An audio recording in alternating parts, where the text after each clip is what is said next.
Parents like to give their kids freedom, and I understand that. But I think as far as the web goes, there's no reason to give your kid freedom on the web when the risk is so high. Uh, I know that when you get exposed to things like that, there's mood changes and like kids just act differently, and it's not a good thing. It's like saying, I'm going to leave all these drugs around my kid and hope that they, don't touch them. But then if they did actually take that drug, like it would affect them in a major way. And Mhm. it's totally just not worth the risk.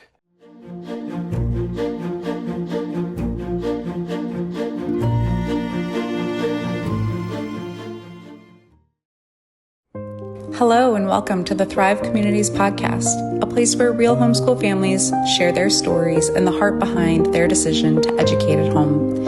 At Thrive Communities, our mission is to support and connect homeschool families in a community where children and parents can truly thrive. Whether you are new to homeschooling, considering it, or have been on the journey for years, we're so glad you're here.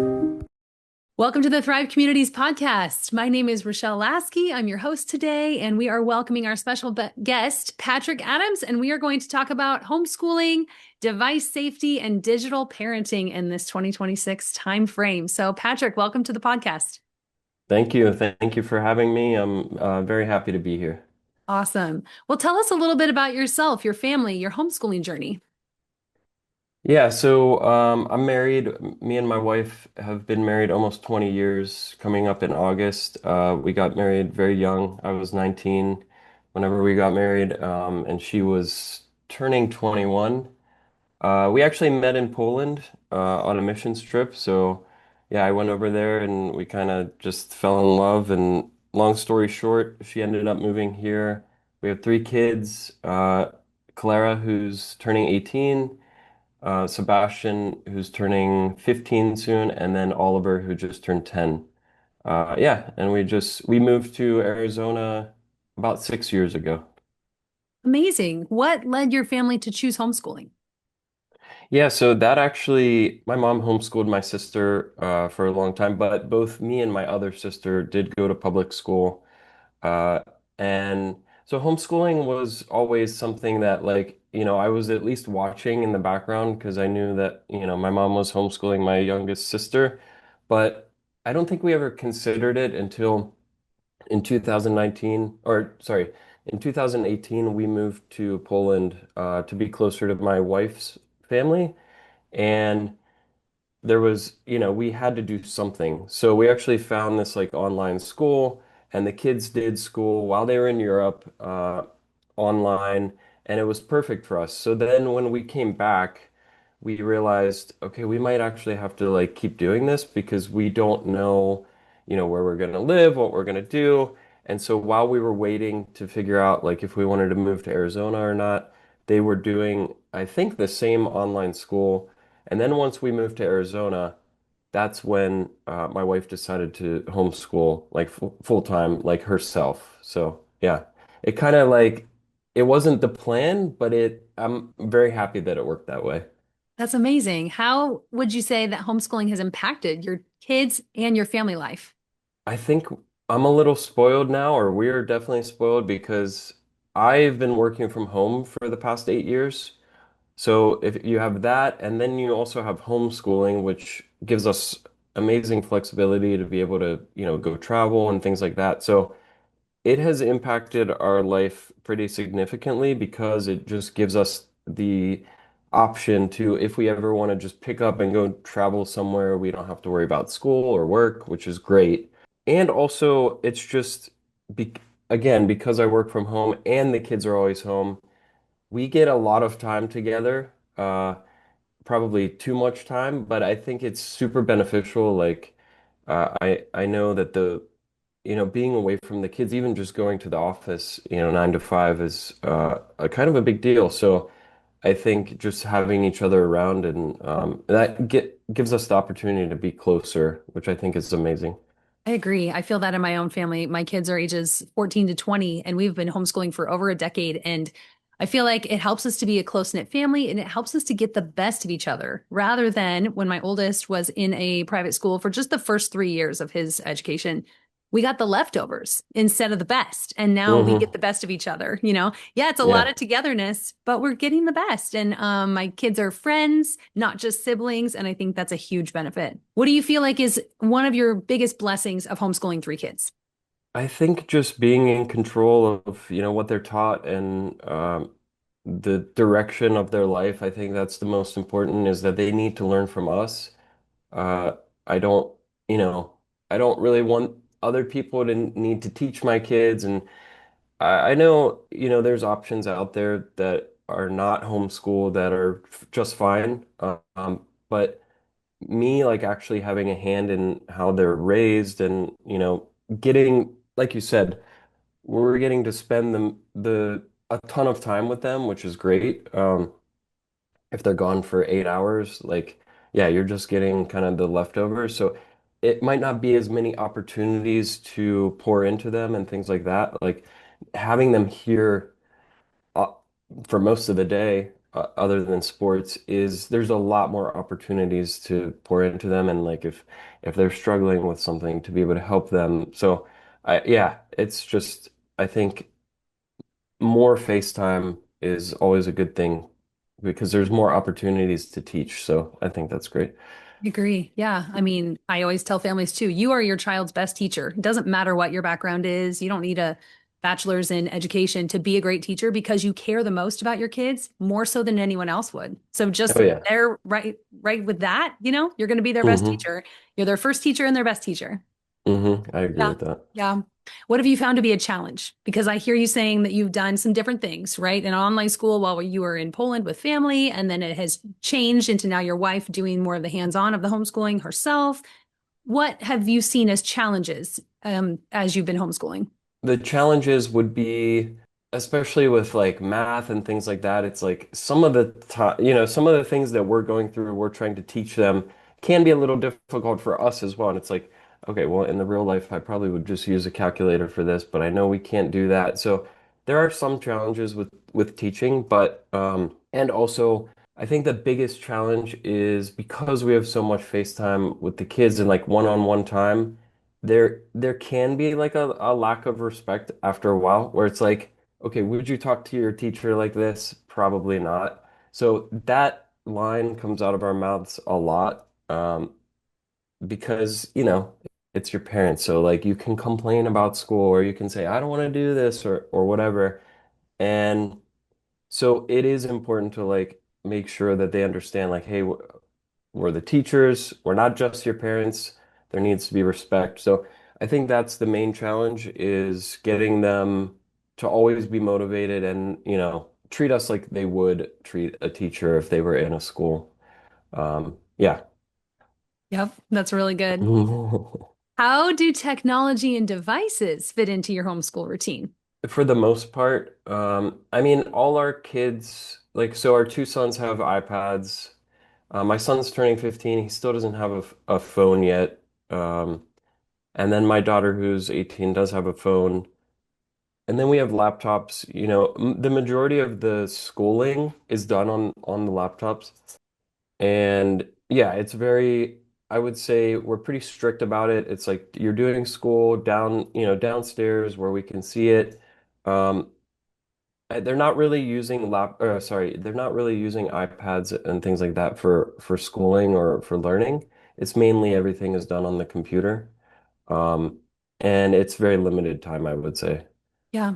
So what role do you think, and for even for your family, what role should a device play in their education? And I know that's flexible for families, right? And every family has to make that choice for themselves. But what have you found has been a healthy balance of a role, of a device in education?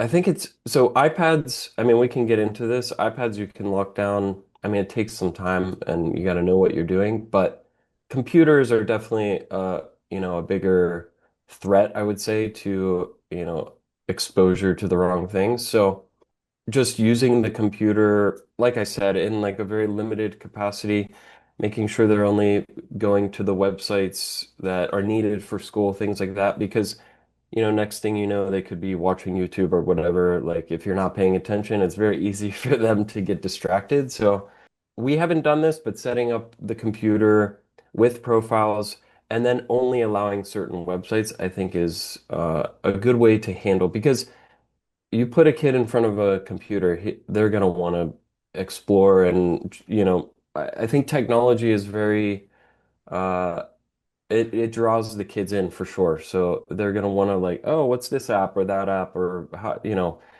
and so I think you have to definitely be careful with the technology. So we just do the school, and then when school's over, the computers go away, and there's not really any time on the computers after school or anything like that. That's great. So, as you're in the device safety sphere, at what age do you think that parents should begin thinking seriously about device safety? Um, whatever you whatever you as a parent think is when you should be thinking about device safety, I would probably say 3 years before that or 5 years before that Wow. because we're always wrong. I feel like as parents, yes, we know our kids the best, but also you're you're always going to be surprised. Kids know things way earlier than you think they do. They know how to find things. They learn things from their friends, things that you would never think. Like, I think what I learned is if it's something that kids shouldn't be talking about, most likely they're talking about that with their friends because that's just interesting to them. So they're going to learn a lot of different ways. And they could have friends that also have devices that aren't locked down and things like that. So I think it's way sooner than you think. Most parents start thinking about device safety after something has happened, and then it could be too late at that point. Um, I mean, it's never too late to like lock devices down, but exposure or anything like that could have already happened. So I think my advice to parents would be, it's way sooner than you think. If your kid's 10, like you probably should have thought about it, 2 years earlier because it's good to get ahead of it, especially like I remember with my kids, I thought like, oh, they're good on YouTube because it's, on the TV and it's fine. And my son's so young, he doesn't know what to like how to access inappropriate things. But then it's a kind of a funny story. I was looking through the search history and it literally said in the search history like inappropriate videos. And my son, who was maybe 7 or 8, literally searched like inappropriate videos, and I thought that was hilarious because he probably didn't even know what inappropriate videos were. He just knew that we were telling him like, hey, we don't want you watching anything inappropriate. So of course, because we told him no, he's searching for that exact thing. So it's going to be way sooner than you think. Yeah. I've heard the phrase delay is the way. And so I just want to encourage families too, like as far as giving kids devices, right? Like it's okay to be countercultural and kids not have devices of their own and things like that, because Hmm. I love that your 15-year-old doesn't have a phone yet. My 14-year-old doesn't either. And it's okay. They can be a little different but we care more about their future than we care about giving them what they want right now, you know? Yeah. And caring about their safety in the digital space, it takes a lot of intentionality.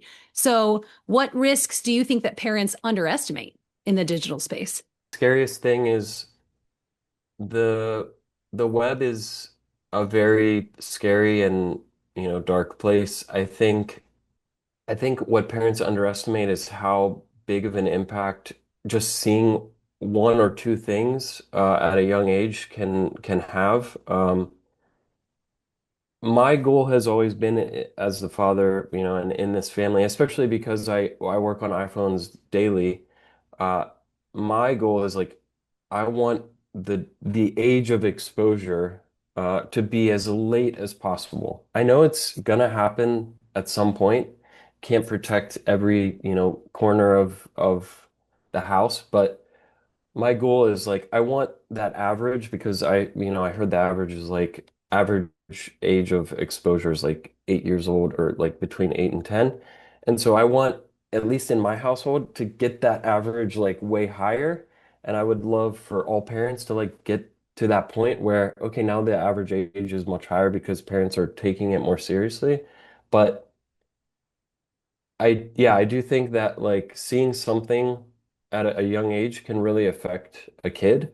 Yeah. Um, yeah, so I think it's like parents like to give their kids freedom, and I understand that. But I think as far as the web goes, there's no reason to give your kid freedom on the web when the risk is so high.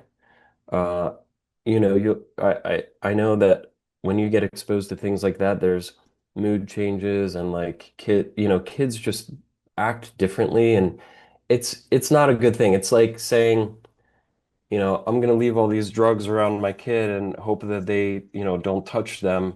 But then if they did actually take that drug, like it would affect them in a major way, and Hmm. it's totally just not worth the risk. So I think being overprotective is definitely the way to go. There's no reason to give freedom, especially when it comes to the web, in my Right. opinion. Yeah. Yeah. What are the first three things parents should do to make a device safer? Yeah, so I think the most important things are block Safari or block web browsing. It's very easy actually on an iPhone to go into screen time and you can turn off Safari specifically.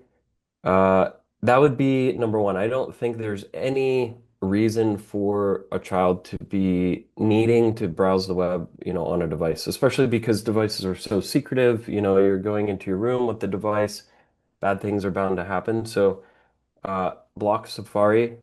You can download, an alternative if you need to, or if, maybe there is one website that you want your kid to be able to access.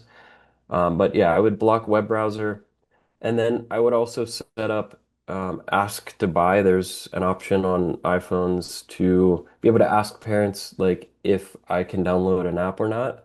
So obviously it depends on the age of the kid, what things you're going to set up. But even with my 17-year-old daughter, we do still have like ask to buy because we want to know every app that's on her phone. Especially because in the teenage years, I mean, this might sound crazy, but I say until she turns 18, like I still want to be teaching her like, hey, things like Snapchat or Instagram, like yes, you can use those responsibly, but you can also go down rabbit holes where, they're consuming your life. So making sure like you set up where the parent knows exactly what apps are being downloaded. And then lastly, I would say set up limits where you can only use certain apps for a certain amount of time, or maybe even just the whole device. You can set up limits where there's downtime. So, okay, you can use the device between, 1 and 4 p.m.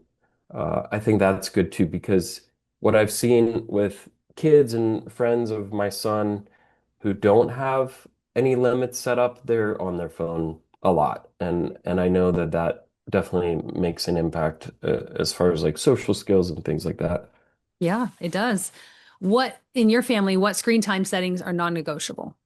It's different for each kid. The youngest, it's no browser, no texting. And he's 10, he just turned 10. So, and, it's only certain apps, certain games that I allow. Um, with our oldest, it was things like no Snapchat. Um, in my opinion, Snapchat is just created to be an app for misbehaving and doing things that you probably shouldn't be doing. Um, so yeah, Snapchat was definitely non-negotiable. As far as our 15-year-old goes, he's almost 15, but still, it's no iPhone. He does have a Gab phone, Mhm. so that's like a very simple, like he can make calls and it has GPS and location tracking. But he asked me the other day, "Hey, can I have Netflix? I want to watch a show on there." And I said, "No, no, no Netflix because, again." If there's a way to see something inappropriate, the kids, I think, in 90% of cases will go search for that stuff because they're curious. Hmm. So while you might want to be like, oh, my kid is mature, yes, they can have Netflix. I trust that they'll only watch, the best stuff. It's usually not the case. It always, and even if it's not the plan, eventually they'll go that direction because like algorithms on, in apps where you might stumble on something that you weren't even searching for. And if you tap on that, now Instagram is looking at that. Oh, you're interested in that. I'm going to show you more of that. And that's how it snowballs into, going down rabbit holes of addiction and seeing things like searching that stuff out. So I think, yeah, there's apps like that where if I know that it's accessible, um, it's non-negotiable. Even Amazon, it's like I found my son was searching like inappropriate stuff on Amazon, and I said, okay, Amazon is no longer an option. Yeah, right. Yeah, It's just in our house, we don't feel that there's any need for our kids to have social media under 18. I don't see the benefits. I want them to make real yeah. life friends. And the 17-year-olds do have phones. They have the Gab restricted phones, which I feel comfortable with because it doesn't have the browser and they can still keep in touch with people. I think it's interesting that your 10-year-old doesn't text because they're not ready for that. I think that's really No, good. Like yeah. even when they start texting, they're oversharing or they're texting at inappropriate hours, or I mean, you just everything needs to be taught, right? And have Oh those yeah. parameters in place to help them navigate the world. And so, like I said, social media is just out for us until their brain is a little bit more developed as an adult. And hopefully, then we've helped them navigate like, how do I want to spend my time and stuff? But for you, what apps or features deserve extra caution? I mean, I heard Snapchat. I'm adamantly opposed to Snapchat as well. Hmm.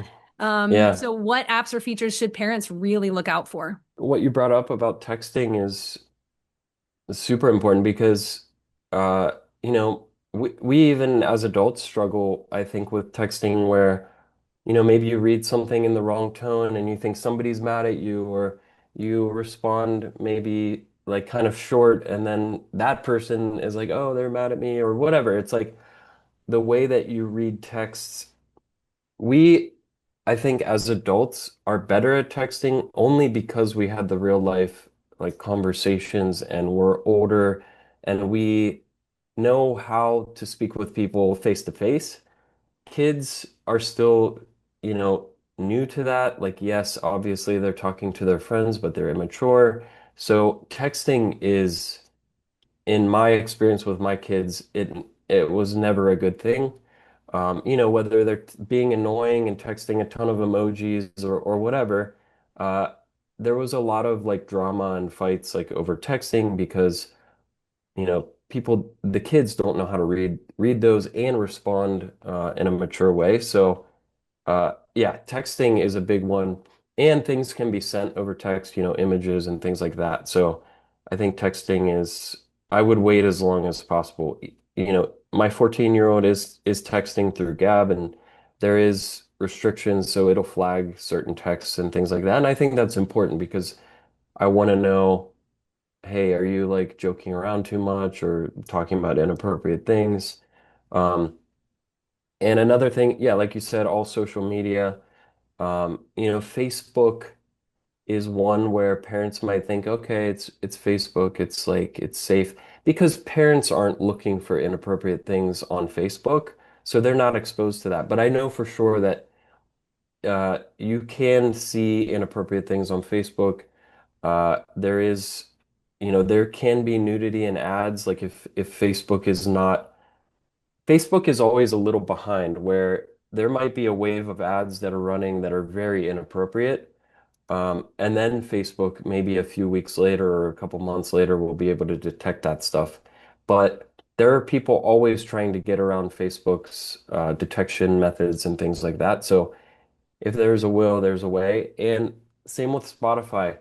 There, I'm I don't know who it is. I don't know if it's adults or kids. I'll just say it's kids, but it could be creepy adults are uploading explicit material through podcasts. So they'll upload videos on Spotify as a podcast, kids will go and watch it or whatever, and then they'll take it down so that they don't get flagged. And then it'll be like the same time the next day they'll upload another video and people can comment on it and stuff. And that actually, when I came across that, I was very sad because I wanted, my kids to be able to listen to music and not have to worry about that stuff. But most apps, there are people. and kids, because kids are very determined, they'll find a way to upload inappropriate stuff or make it so that, and same with Amazon, like there's inappropriate books on there that are easily searchable. So, in the digital space, you created something called Lion Family. What inspired you to create it? Originally, it started out as like a web browser. So I created this in 2015, actually. It was a web browser that would help men, basically. And it was an accountability web browser, kind of like Covenant Eyes Hmm. or Accountable to You. So it started out as a very basic web browser. You could add a partner, and then your partner would see, if you visited any explicit websites or anything like that. And so I kind of was working on it on and off. And then I got to a point in, I think, 2023 where I decided, or I was kind of down on it. I'm like, should I even be doing this? I think I prayed and I was like, hey, Lord, if you want me to stop this, I will stop this. If you want me to like redo this and rebuild it from the ground up, I will do that. So just whatever you want. And I felt like right then and there, I felt like I was supposed to like rebuild this. So I rebuilt the browser from the ground up with better technology using AI and things like that. Um, and then my daughter started getting to the age where she wanted to browse the web. And I thought, you know what? Maybe I can like adjust this browser and add features. My whole goal was, how can I make this browser a browser that I would trust my own daughter to use? Um, and I think it's way easier to develop something for somebody else and just put it out there and not worry too much. But when you're building something for your own kids, you're going to put a lot more time and care into it. So I added all these parental controls and I got the browser to a spot where I actually felt comfortable with my daughter using it. And now my son, who's 14, actually is using it as well. So it's a safe web browser.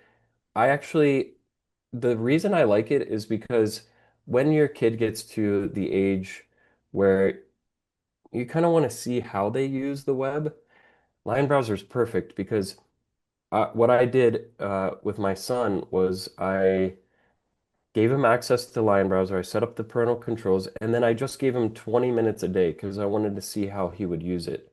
And the cool thing is you can see all the history and everything. And then if you see a website that you don't like, you can just block it like on the fly. So it was a good way for me to see how he would use it. Now, this is when I found out about the Amazon thing. I said, okay, he was searching inappropriate stuff on Amazon, so I blocked Amazon. But it's been fun to see he has access to the web, very limited, but it's been cool to watch like how he uses it. And surprisingly, like recently, he hasn't been using it at all, which I think is a good thing because like he has access, but he himself is not like addicted to, browsing the web or whatever. So I think it's good because if I said, hey, no web access until you're 18, maybe then when he turned 18, he would be like on the web all the time. Right. But now he's getting like a little bit of exposure, which is good. And he's using it responsibly, which I think is great.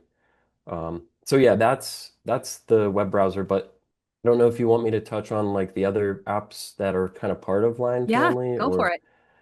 yeah, so I started with the web browser and then the next problem that I felt like I needed to solve was my kids were using YouTube, watching YouTube a lot.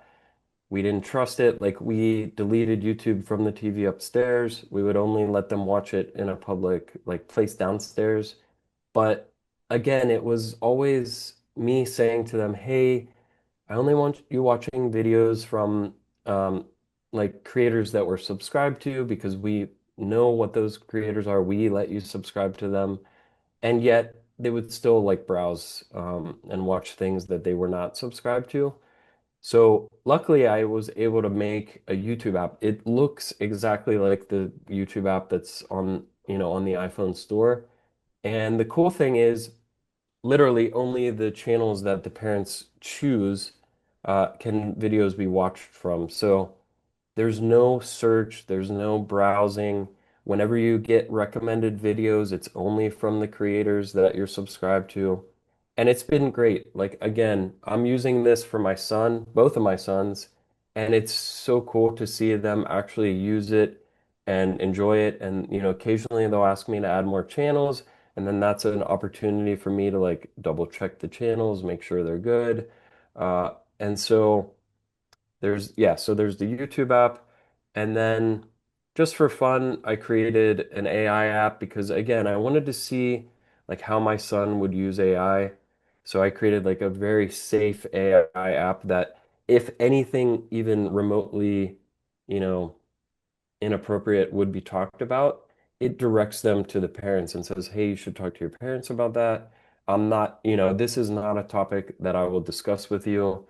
And it's fully trackable. So parents can actually write roles inside of the companion app that says, like, for example, if you wanted to, you could say, hey, only respond in Spanish. Or if my kid asks about math problems, don't answer the math problems or whatever.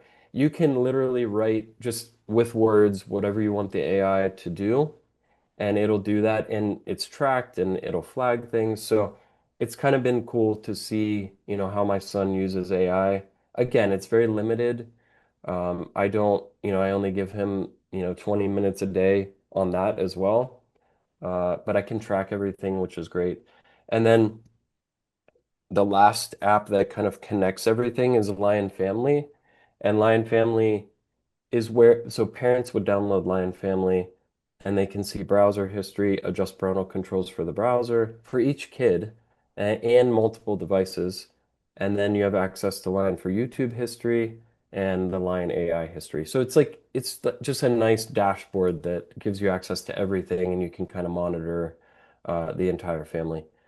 So That's yeah, fabulous. yeah, Yeah. Thank you for creating all that because I think if we had more involved dads in the creation sphere of the digital world, I think it would be yeah, better out there. I think of these big yeah, tech companies that have a lot of people and a lot of resources, and I don't really see reasons why their sites are not safer when you can create stuff like this. So thank you for what you have brought to the table to help protect families and to be intentional in our parenting as we navigate this digital space with our kids. yeah.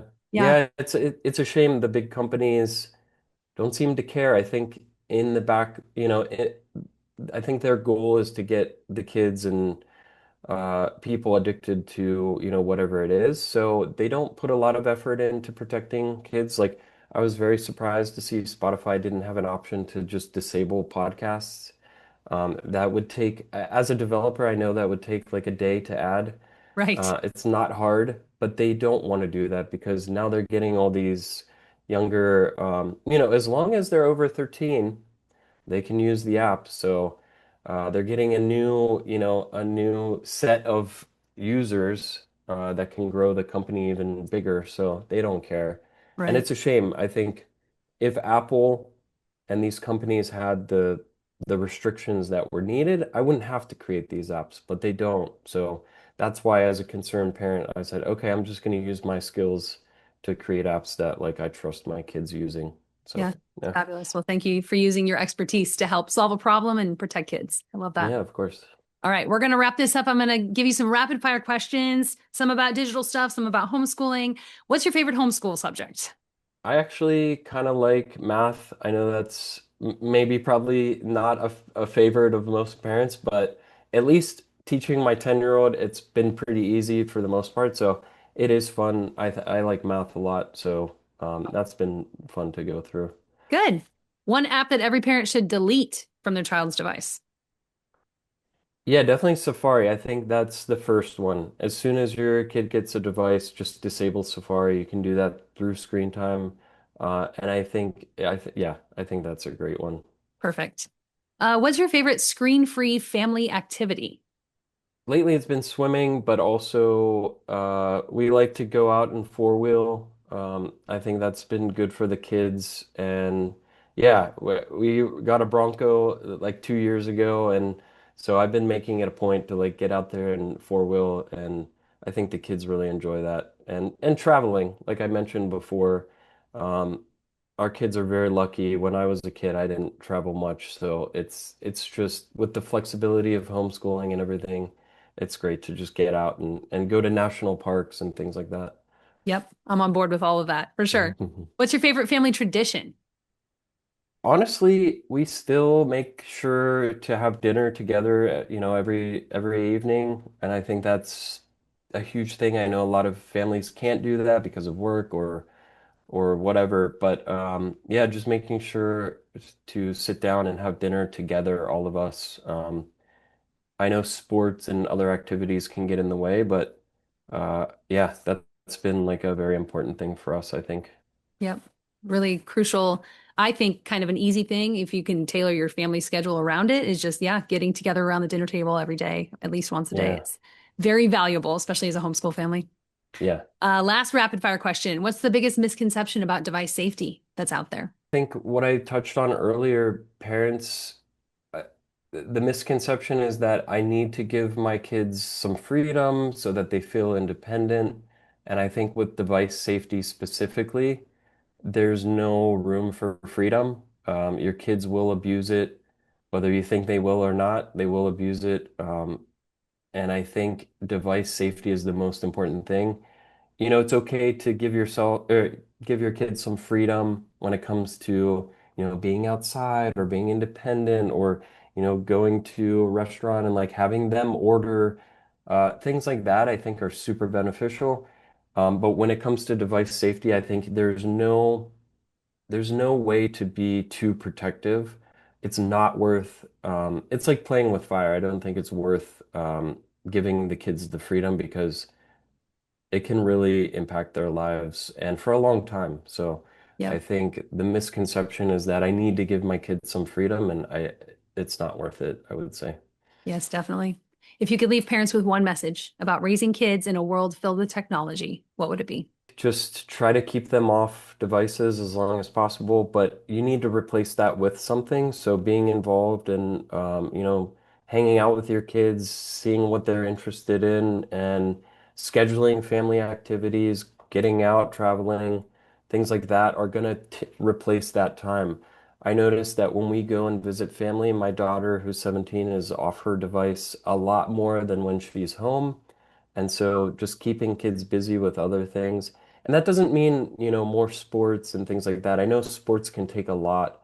And I think it can be overwhelming. There's not time for other things. I know people are missing church or small group because of sports. So there is a balance. But I think when we're involved in our kids' lives, they're way less likely to, search for that kind of love and, you know, attention online. So yeah, I think it's just important to keep them off devices as long as possible.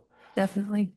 Well, thank you for all of your encouragement and all of your wisdom today in the digital sphere and parenting and homeschooling today, Patrick. It's been an honor to have you on the Thrive Communities podcast.